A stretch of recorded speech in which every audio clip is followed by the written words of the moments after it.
Okay, so now I want to make it possible that these tasks here should only be your tasks. What if a different user has added tasks? You don't want to see them, and you don't want other people to see your tasks either.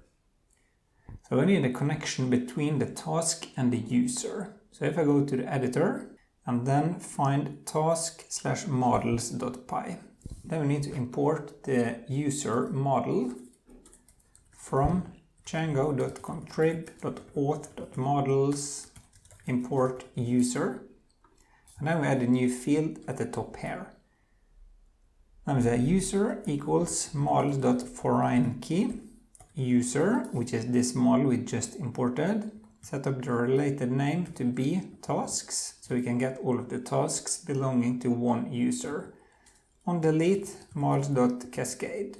So if we delete the user, all of the tasks will also be deleted automatically. And that was it for the models. We can just close this, go to the terminal, stop the web server, and run the make migrations again. Python manager.py make migrations.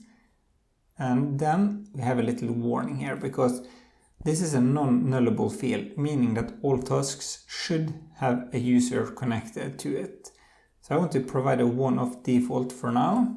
So just type 1 and hit enter.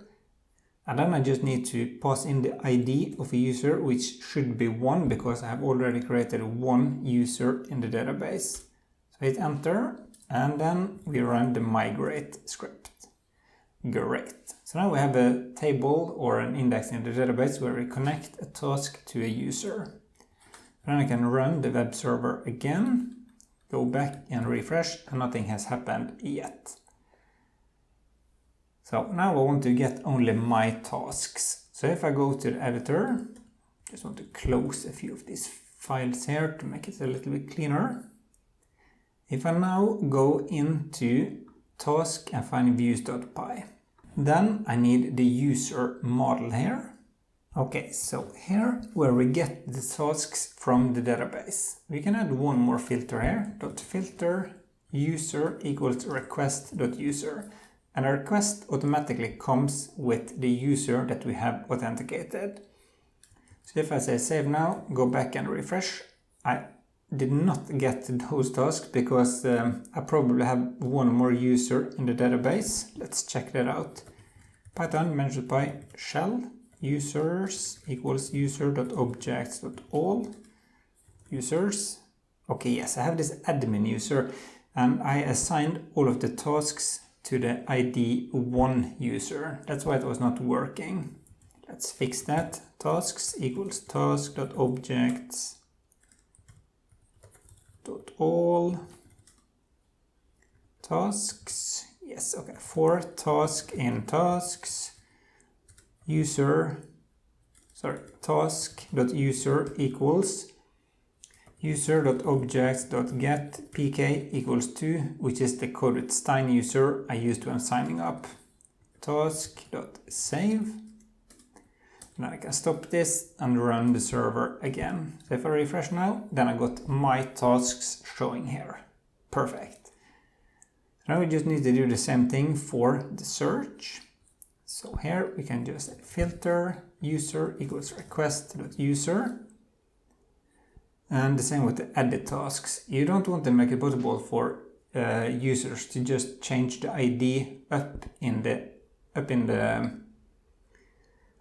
URL. So we need to make sure that this here also take this into consideration. So here I say user equals request.user.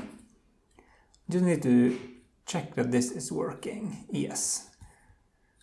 Great. And we can do the same thing for the mark completed and delete task.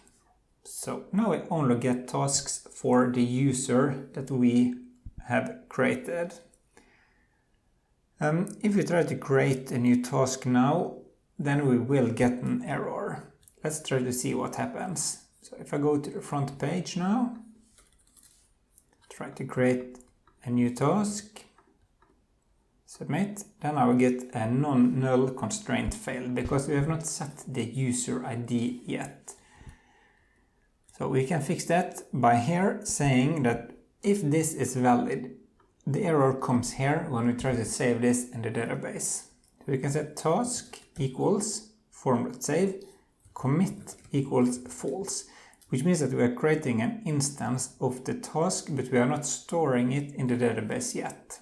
Now we can have task.user equals request.user and task.save, and then it will be stored in the database and it should be connected to the user.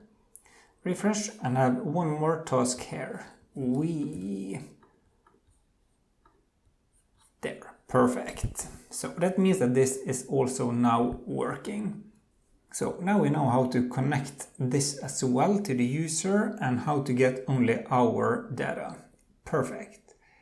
As a task, you can do the same thing for the category. So what you have to do then is to open up the models in here, connect this to a user model, and then you need to do some changes in here as well, so you only get the categories that belongs to you. That was it for this part. I hope you enjoyed it, and if you did, please hit like below, and I'll see you in the next video.